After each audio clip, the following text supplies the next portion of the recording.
Olá, pessoal. Vamos continuar com a nossa leitura do pastor Luciano Subirá, Até que Nada Mais Importe. E hoje vamos ler o capítulo 8, cujo título é Manancial ou Cisterna. Não há nada que diga a verdade a nosso respeito como cristãos, tanto quanto nossa vida de oração. Martin Lloyd Jones. Tive o privilégio de nascer e crescer num lar cristão. Aprendi desde criança a importância de cultivar um tempo devocional com Deus, tanto por preceitos como pelo exemplo dos meus pais. Eu soube que devemos cultivar esse momento diário de busca a sós com o Senhor. Quero falar neste capítulo acerca de outro elemento essencial ao relacionamento com Deus que também abrange o nosso envolvimento com as Escrituras Sagradas que abordei anteriormente. Trata-se da busca diária. Trata-se de algo óbvio e ao mesmo tempo ignorado, ou no mínimo negligenciado. Comecemos pela palavra profética liberada por Jeremias. Porque dois males cometeu o meu povo. A mim me deixaram o manancial de águas vivas e cavaram cisternas, cisternas rotas que não retêm as águas. Jeremias 2, capítulo 2, verso 13. Nos dias em que Deus liberou essa palavra por meio do profeta Jeremias, não havia água encanada e o povo dependia dos mananciais para a sua sobrevivência. Contudo, tanto pela falta de mananciais, que não eram encontrados em qualquer lugar, como pelo comodismo de não precisarem buscar água todos os dias, as pessoas passaram a usar cisternas. A cisterna era um reservatório de águas das chuvas e era muito prática, uma vez que, pelo fato de armazenar a água, ela evitava o esforço da caminhada diária em busca de uma fonte. Temos muitos exemplos bíblicos de pessoas indo a poços ou fontes, às vezes bem distantes, para buscar água. Entre esses episódios descritos na Bíblia, podemos destacar o encontro de Jacó com Raquel, Gênesis 29, do 1 ao 10, e o encontro de Jesus com a mulher samaritana junto à fonte de Jacó, João 4, do verso 5 ao 14. Essa era uma realidade comum a todos os povos da antiguidade, razão pela qual Deus escolheu justamente essa figura para ilustrar as verdades espirituais que o seu povo tanto necessitava ouvir e entender. Qualquer um sabe que há uma diferença na qualidade da água proveniente de uma fonte e a que foi tirada de uma cisterna. Mas o enfoque dado por Deus nesse texto não é a qualidade da água, e sim o fato de que, espiritualmente falando, no paralelo estabelecido por Deus, as cisternas não funcionam. O Senhor chamou de rotas as cisternas que o seu povo vinha cavando, enfatizando que elas não podiam armazenar água. Estamos falando da diferença entre beber da fonte ou de um reservatório. Portanto, nessa comparação que o Senhor fez, a conclusão é uma só. Quem bebe da fonte tem a água, ao passo que quem tenta fazer uso do reservatório acaba ficando sem ela. Muitos de nós achamos que é possível driblar o princípio da busca diária e tentamos encher os nossos reservatórios nos cultos semanais. Há pessoas que durante toda a semana não oram, não adoram, tampouco leem a Bíblia, mas acham que frequentar um culto é suficiente para mantê-las abastecidas. Foi exatamente sobre isso que o Senhor falou por intermédio do profeta Jeremias. Por que preferimos encher as nossas cisternas em vez de irmos diariamente à fonte? Talvez seja por mero comodismo, mas o fato é que temos falhado numa área vital do nosso relacionamento com o Pai Celestial. Ninguém sobrevive de estoques em sua vida espiritual. Não existe uma espécie de crente camelo que enche o tanque e suporta 40 dias de caminhada no deserto. Entretanto, muitos de nós agimos como se isso fizesse parte de nossa realidade. Erramos em não buscar a renovação diária em Deus, como declarou Smith Wigglesworth, o apóstolo da fé. Se há algo que desagrada a Deus, é a estagnação. Creio que essa é uma área importantíssima a ser consertada em nossa vida. Não há nada que nos leve a ficar mais próximo de Deus do que o nosso relacionamento diário. Essa ideia de beber da fonte é usada por Deus em toda a Bíblia. Creio que isso serve para cultivar em nós uma mentalidade correta com relação ao nosso relacionamento com Ele. Respondeu-lhe Jesus: se tivesse conhecido o dom de Deus e quem é o que te diz, dai-me de beber, tu lhe terias pedido e ele te haveria dado a água viva. Replicou-lhe Jesus: todo que beber desta água tornará a ter sede, mas aquele que beber da água que eu lhe der, se fará nele uma fonte de água que jorre para a vida eterna. João 4, verso 10, 13 e 14. Ora, no último dia, o grande dia da festa, Jesus pôs-se em pé e clamou, dizendo: se alguém tem sede, venha a mim e beba. Quem crê em mim, como diz a Escritura, do seu interior correrão rios de água viva. João, capítulo 7, verso 37 e 38. Pois o cordeiro que se encontra no meio do trono os apacentará e os guiará para as fontes das águas da vida.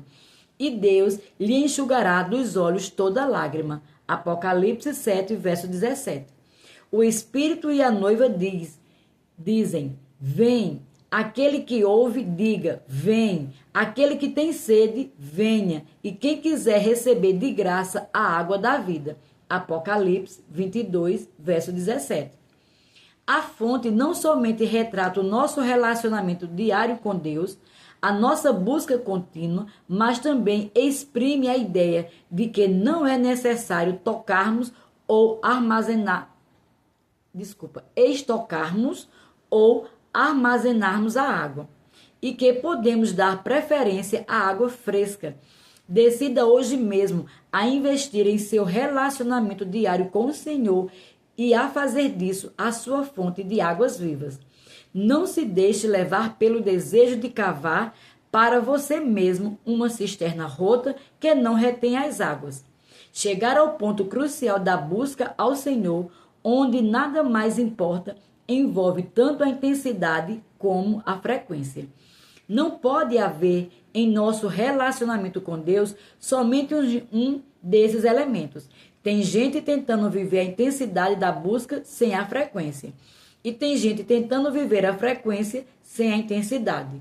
Se não combinarmos essas duas características em nossa busca, ela se tornará incompleta e não cumprirá o seu propósito. Quando o Novo Testamento retrata a maneira pela qual a igreja reagiu à visitação do Espírito Santo em seus dias, ele destaca o aspecto da relação diária com o Senhor. Diariamente perseveravam unânimes no templo, partiam o pão de casa em casa e tomavam as suas refeições com alegria e singeleza de coração, louvando a Deus e contando com a simpatia de todo o povo. Enquanto isso, acrescentou-lhes o Senhor, dia a dia, os que iam sendo salvos. Atos 2, verso 46 e 47. E todos os dias no templo e de casa em casa não cessavam de ensinar e de pregar Jesus, o Cristo. Atos 5, 42. É tempo de voltarmos a essa dimensão de vida cristã e ministerial. Avivamento diário. A busca diária. Deus espera que o busquemos todos os dias. Isso me parece bem claro na oração modelo que Jesus nos ensinou. O pão nosso de cada dia nos dá hoje. Mateus 6, 11. O Senhor Jesus ensinou que devemos nos colocar diante do nosso Pai Celestial e buscar a sua provisão diariamente. Ele destaca o pão de cada dia, ou conforme uma outra versão bíblica, o pão cotidiano, e nos ensina a pedir que Deus nos dê esse pão hoje. Portanto, esse é um padrão de busca para cada dia de nossa vida. E quanto ao dia seguinte, devemos voltar a buscar o Senhor a cada novo dia. Assim diz Mateus 6,34. Portanto, não vos inquieteis com o dia de amanhã, pois o amanhã trará os seus cuidados, basta ao dia o seu próprio mal. Quando o Senhor Jesus nos ensinou a depender de Deus para a nossa provisão, ele não quis dizer que deveríamos simplesmente ficar sentados e esperar. Ao contrário, percebemos que o caminho bíblico proposto é o de irmos ao Senhor em oração diariamente. E o próprio texto sagrado sugere que as respostas divinas às nossas orações são liberadas em cotas diárias. Há uma relação entre esse ensino do Senhor Jesus e o que aconteceu nos dias de Moisés com relação ao maná, o pão do céu. Vemos que depois que a nação de Israel deixou o Egito e saiu pelo deserto em direção a Canaã, eles se encontraram em grandes dificuldades para obter o seu próprio alimento, uma vez que, em viagem, não tinham tempo nem condições de plantar e colher. O resultado foi o envio da provisão divina e diária do maná.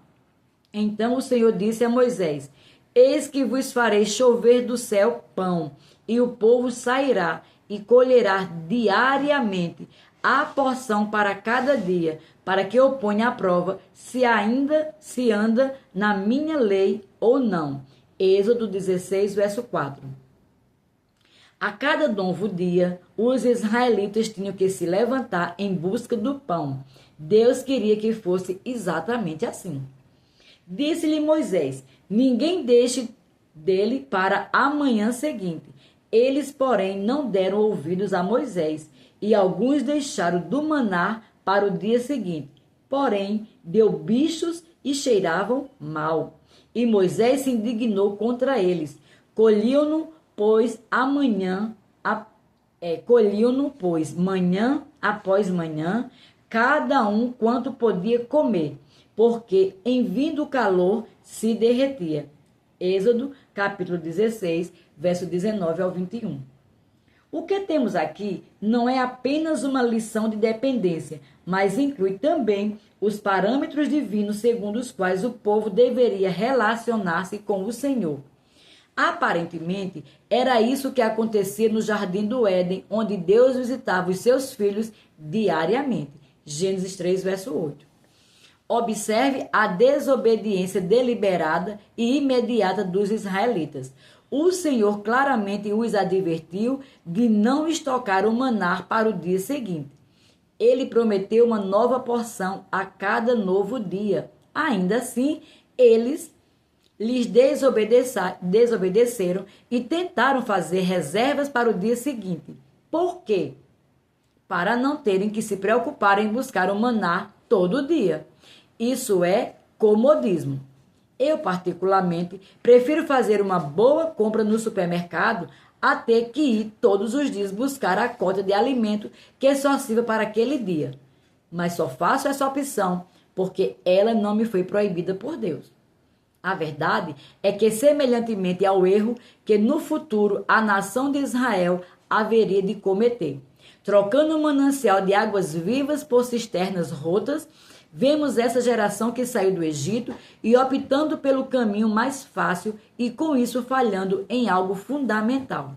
E o triste é que ainda hoje, como povo de Deus, estamos repetindo o mesmo erro. Dando continuidade à ideia de uma vida cristã que se vive dia após dia, repare que Jesus falou sobre uma atitude de renúncia que precisa estar presente na vida de seus seguidores e que deve ser renovada a cada novo dia. Dizia a todos: se alguém quer vir após mim, negue-se a si mesmo. Tome cada dia a sua cruz e siga-me. Lucas 9, verso 23. Através do profeta Isaías, Deus condenou a forma errada com que o povo jejuava e o buscava em seus dias. Apesar da motivação errada e dos tropeços cometidos na carnalidade deles, a Bíblia revela que, pelo menos, eles estavam fazendo corretamente uma coisa: a busca diária. Mesmo nesse estado, ainda me procuram dia a dia. Tem prazer em saber os meus caminhos, como o povo que pratica a justiça e não deixa o direito do seu Deus. Perguntam-me pelos direitos da justiça. tem prazer em se chegar a Deus dizendo: por que jejuamos nós e tu não atentas para isto? Por que afligimos a nossa alma e tu não os leva em conta? Eis que nos dizem que jejuais, cuidai dos vossos próprios interesses e exigis que se faça todo o vosso trabalho. Isaías 58, verso 2 e 3. A versão Almeida Revista e Corrigida optou nesse texto pela tradução cada dia. Portanto, mais uma vez se evidencia que o plano de Deus para o nosso relacionamento com Ele envolve a busca diária. Temos, porém, uma inclinação a errarmos justamente aí. Basta observarmos o que ocorreu com os israelitas no deserto. Mesmo sendo advertidos de não colherem mais do que a porção diária do maná, alguns deles tentaram fazê-lo. Repito, a razão de agirem assim foi puro comodismo para que não tivessem de levantar cedo e ter o mesmo trabalho no dia seguinte. Uma vez que, quando o sol se levantava, o maná se derretia. A humanidade vive procurando atalhos para todas as coisas. Como diminuir o serviço e tornar tudo mais cômodo parece ser uma das áreas em que mais vemos progressos e avanços tecnológicos. A ideia é simplificar tudo o que for possível. As crianças de hoje só usam fraldas descartáveis, temos o freezer, o micro-ondas, a embalagem longa-vida, o telefone celular e uma infinidade de outras coisas que foram inventadas em nome da praticidade. E não estou reclamando. Eu, como a maioria, gosto disso. O problema, no entanto, é que temos transferido essa ideia para o nosso relacionamento com Deus. E isso tem acontecido desde o início da humanidade. Os israelitas demonstraram que tinham esse mesmo tipo de pensamento ao achar que poderiam driblar a regra da busca diária. E nós também, milhares de anos depois, continuamos presos a essa mesma forma de pensamento. Não há como trabalhar com estoques no que diz respeito à presença de Deus. Devemos buscá-lo a cada novo dia. O que experimentamos dele no dia não elimina a necessidade de continuar a buscá-lo no dia seguinte. Como registrou o profeta Jeremias, falando da misericórdia do Senhor, elas se renovam a cada manhã. Lamentações, capítulo 3, verso 23.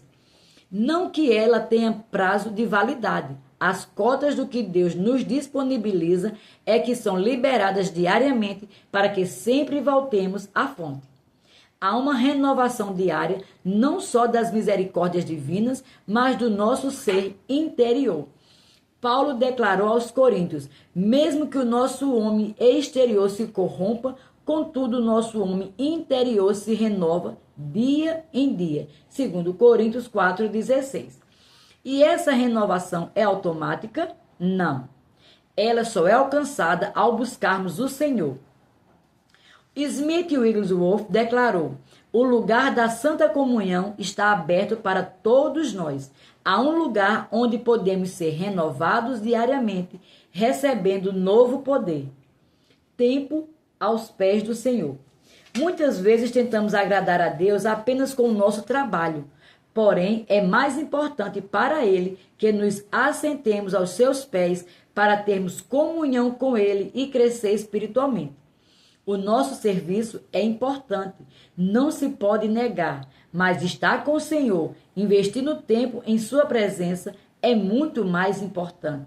Além disso, depois de um tempo de comunhão com Ele, o nosso serviço torna-se muito mais eficaz. Observe um episódio bíblico que Deus fez questão de registrar para o nosso ensino. Ora, quando iam de caminho, entrou Jesus numa aldeia e certa mulher, por nome Marta, o recebeu em sua casa. Tinha esta uma irmã chamada Maria, a qual, sentando-se aos pés do Senhor, ouvia a sua palavra. Marta, porém, andava preocupada com muito serviço e, aproximando-se, disse: Senhor, não se te dá que minha irmã me tenha deixado servir sozinha? Dize-lhe, pois, que me ajude. Respondeu-lhe o Senhor: Marta, Marta, estás ansiosa e perturbada com muitas coisas. Entretanto, poucas são necessárias, ou mesmo uma só. e Maria escolheu a boa parte, a qual não lhe será tirada. Lucas 10, do verso 38 ao 42. Enquanto Marta corria com os afazeres domésticos, Maria estava aos pés do Senhor. Todos conhecemos essa história e o que o Senhor ensinou com base no ocorrido. Entretanto, parece-me que muitos de nós nada fazemos para evitar que a mesma situação continue se repetindo. Às vezes, só conseguimos pensar nos compromissos diários, na agenda cheia, em como fazer tudo o que nos aguarda. Preocupamos-nos com coisas que não merecem tanto a nossa atenção, deixamos que o urgente tome o lugar do importante e acabamos invertendo as prioridades. Sei muito bem do que estou falando, não só pelo convívio com outras pessoas, mas por mim mesmo. Sou por natureza agitado e não gosto de ficar parado. Se eu deixar as coisas caminharem conforme o meu jeito natural de ser, eu não paro um instante. Sou mais parecido com Marta. No entanto, entendi que na vida com Deus as coisas são diferentes. Aprendi desde o início da minha caminhada com o Senhor que a chave de tudo é o tempo investido em nosso relacionamento com o Pai. Muito embora, por temperamento, eu seja uma pessoa mais parecida com Marta, por princípio bíblico, tenho forçado o meu comportamento a ajustar-se ao de Maria. É claro que às vezes tenho as minhas recaídas, mas luto comigo mesmo, pois quero o melhor de Deus. Ninguém tem o direito de desculpar-se dizendo: este é o meu jeito de ser. Se Deus nos fizesse de modo diferente um dos outros, dando a uns melhores condições de buscá-lo do que a outros, então ele estaria sendo injusto com muitos de nós. Ele estaria praticamente escolhendo antecipadamente quem poderia agradá-lo. Mas isso não é verdade. Buscá-lo diariamente não é uma mera questão de temperamento, e sim de comportamento. Precisamos aprender as prioridades corretas para crescer espiritualmente. A falta de tempo com Deus é um dos maiores obstáculos ao crescimento espiritual dos cristãos. Costumamos permanecer tão cego em nosso comportamento errado que às vezes tentamos convencer até mesmo Deus de que estamos certos. Marta foi pedir a Jesus que ele fizesse com que Maria se levantasse e a ajudasse. E ela estava certa de que Jesus agiria de uma forma justa, mas não esperava que naquela situação a errada fosse ela mesma. Ela tentou convencer até o próprio Jesus do valor e da importância da sua correria. De modo semelhante, muitas vezes estamos errados e tentamos convencer a nós mesmos e aos outros do contrário. Contudo, as palavras de Jesus são muito fortes e contundentes. Poucas coisas são necessárias, ou mesmo uma só. O que ele estava querendo dizer a Marta? Que de toda a nossa correria, poucas coisas são realmente uma necessidade. Muito do que julgamos ser necessário, na verdade, não é. Por exemplo, observe o nosso consumismo e veja como criamos necessidades. Fazemos o mesmo na administração da nossa agenda diária. Assimilamos muitas coisas que poderiam esperar, como se o mundo fosse acabar em 2 dias. E o resultado não é somente um estresse, mas também a falta de poder espiritual. A presença de Deus é um refrigério e devemos cultivá-la com dedicação. O Senhor Jesus declarou: poucas coisas são necessárias, ou mesmo uma só. Creio que com essa frase, na verdade, ele estava dizendo: pode enxugar sua agenda, porque os seus compromissos, na maioria, não são tão importantes assim. E se você tiver que escolher uma única coisa para fazer, então fique na minha presença. Não estou dizendo a ninguém para parar de trabalhar. Estou falando principalmente de coisas que não precisam necessariamente ser feitas na hora em que a fazemos. Por exemplo, muitos de nós precisamos assistir ao noticiário todos os dias. Será que precisamos mesmo? Muitos de nós achamos necessário nos divertir com um bom filme ou seriado quase todo dia. Mas será que não podemos ter um intervalo maior de dias entre um entretenimento e outro?